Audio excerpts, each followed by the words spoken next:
मोदी सरकार के 12 साल बेमिसाल, इसी मुद्दे को लेकर बीजेपी पूरे देश भर में प्रधानमंत्री नरेंद्र मोदी के 12 सालों के कार्यकाल का गुणगान कर रही है।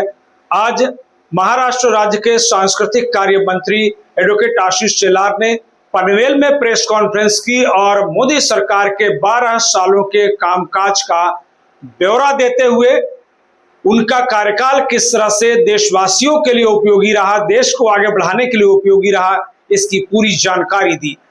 मेरे हाथ में जो ये दस्तावेज है, इसमें जो जानकारी दी एडवोकेट आशीष शेलार ने, उनमें खास तौर पर उन्होंने कहा कि प्रधानमंत्री नरेंद्र मोदी के नेतृत्व में भारत जो है दुनिया के देशों के कतार में खड़ा हुआ, प्रगति के रास्ते पर आगे बढ़ा और सार्वजनिक विश्वास और उत्तम प्रशासन के जरिए देश में भी व्यवस्था बदली। जन कल्याण एवं सभी वर्गों का, सभी तबकों का उसमें समावेश करते हुए जन कल्याण की योजनाएं चलाई गई, विकास के नए मार्ग खोले गए, विकास के साथ साथ ही विरासत के संवर्धन के ऊपर भी पूरा जोर दिया गया। इसके लिए तमाम बड़ी योजनाएं चलाई गई, बड़ी परियोजनाएं जो है साकार की गई। वसुधैव कुटुंबकम का मंत्र देते हुए पूरी दुनिया में भारत की छवि को बेहतर बनाने की कोशिश की गई।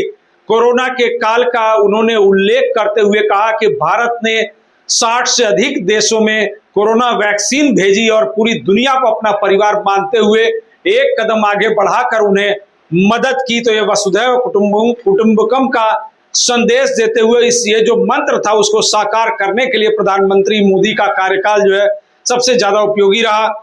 और सबसे बड़ी चीज, प्रधानमंत्री नरेंद्र मोदी के ऊपर देश का ही नहीं बल्कि दुनिया का भी विश्वास रहा।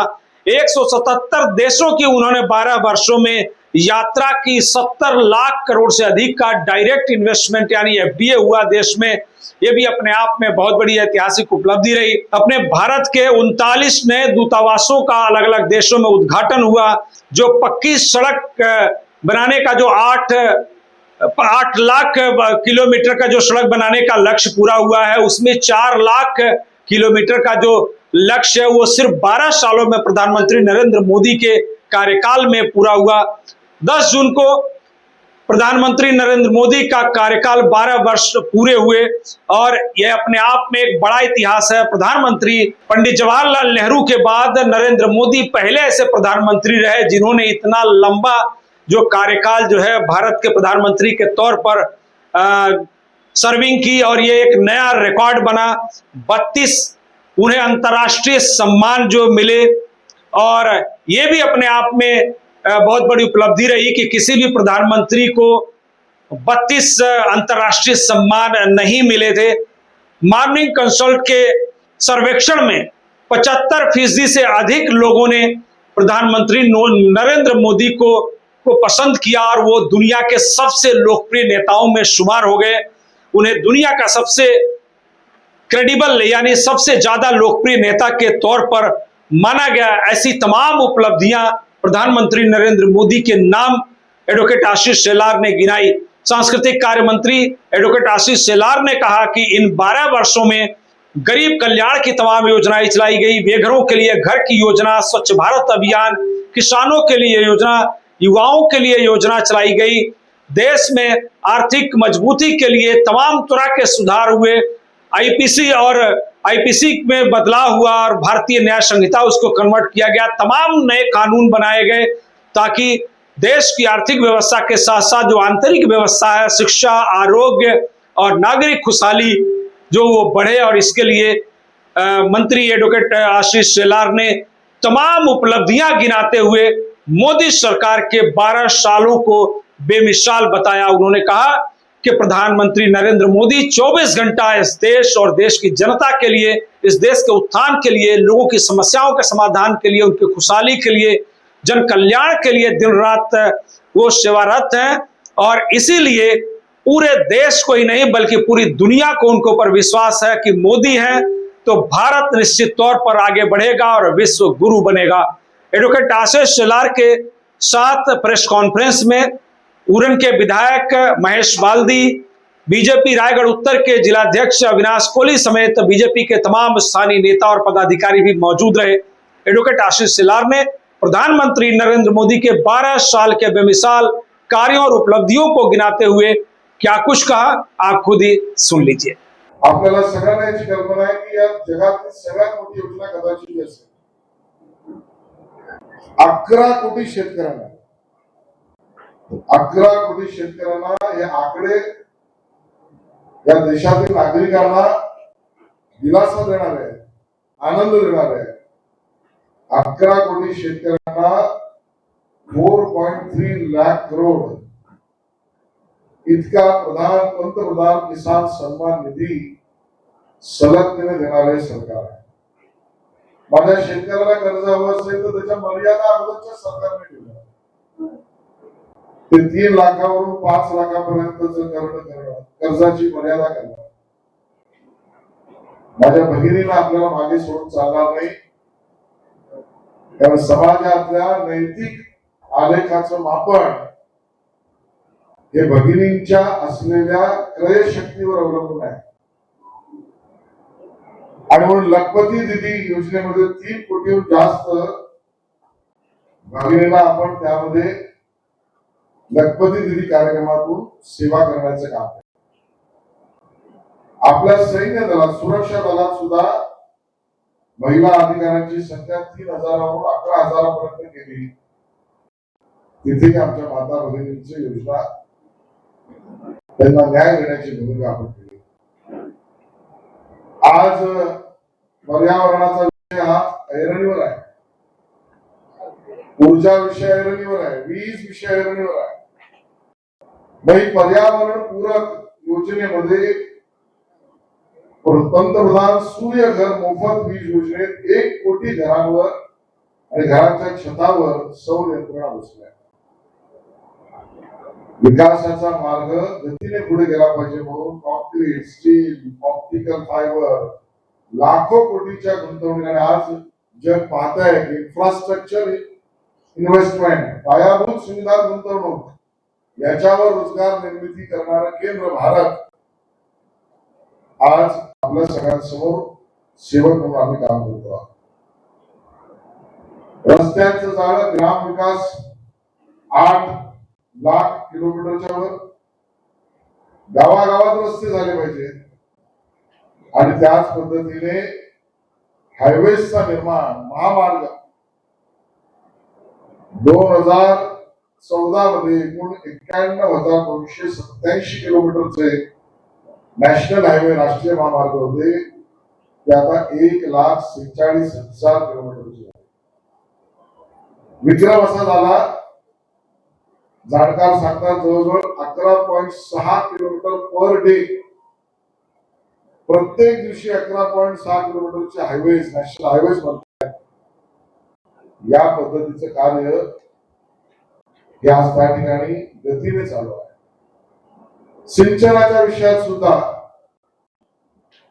संचित क्षेत्राची वाढ 1 लाख हेक्टरच्या वर 109 लाख हेक्टर, शेत जमिनीला सूक्ष्म सिंचन करण्याच्या बाबतीत त्या दिशेने आपण भरीव काम शिकलो आणि अगदी गावातले रस्ते केले, नॅशनल हायवे केले, तर दुर्गम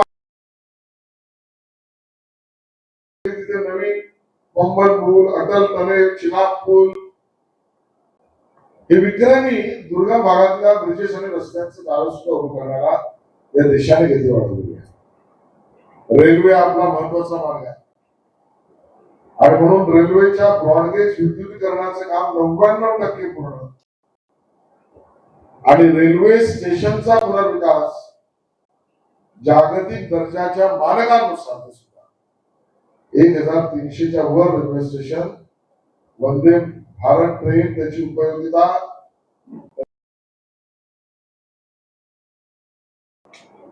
आपल्या सगळ्यांना सांगायला आनंद होतो की विमानतळाची संख्या 67 वर्षात भारतामध्ये 74 होती। 74 विमानतळ 67 वर्षात, आता 12 वर्षात 90हून अधिक विमानतळ पूर्ण आणि आता 164 होती। भारत नेट हा असा प्रकल्प आहे जगात पथदर्शी ठरणार आहे।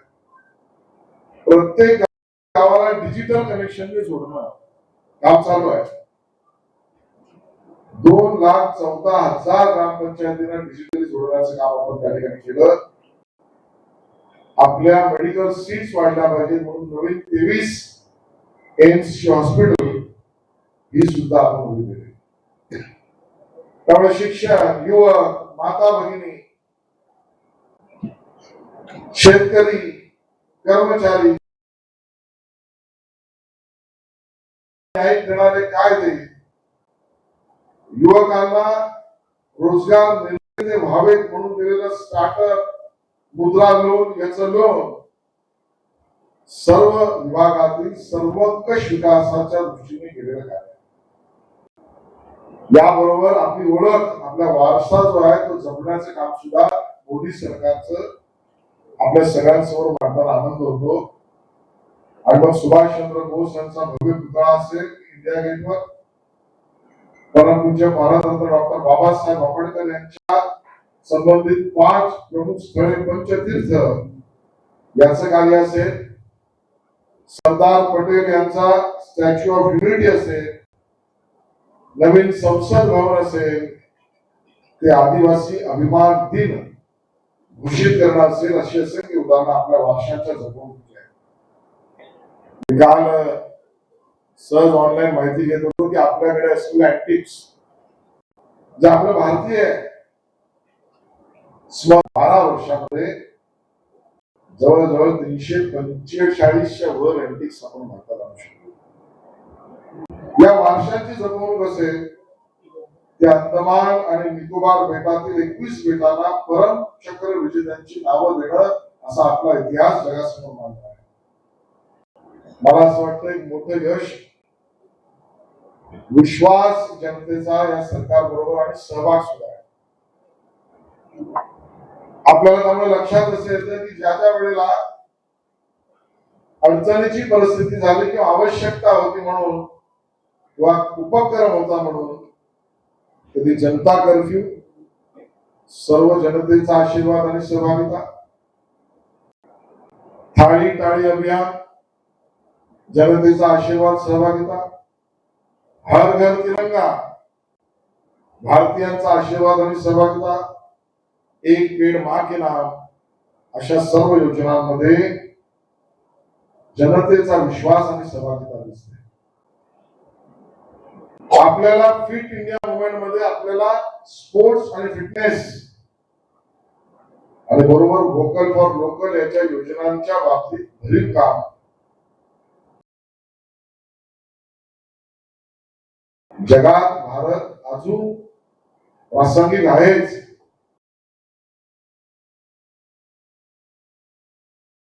करण्याचं काम सुद्धा G20, G7 ते 90हून जास्त देशांमध्ये आपले संबंध वाढवणे, सुधारवणे, बनवणे, नव्याने करणे, वेगवेगळ्या टप्प्यातले आणि म्हणून विश्वासाची, विकासाची, जनकल्याणाची 12 वर्ष असंच काम अविरत करण्यासाठी जनाशीर्वाद आणि त्यासाठी जनतेसमोर आणि आमच्या मीडिया समोर सुद्धा हिशोब मांडणं, या भूमिकेतून काही महत्वाचे ठळक गोष्टी आपल्यासमोर मांडले. आपल्या माध्यमातून ते लोकांपर्यंत पोहोचवावे, एवढंच निवेदन. धन्यवाद. लेटेस्ट अपडेट्स और ताजा तरीन खबरों के लिए TV1 इंडिया लाइव को सब्सक्राइब कीजिए और नोटिफिकेशन पाने के लिए बेल आइकॉन को दबाना मत भूलिए.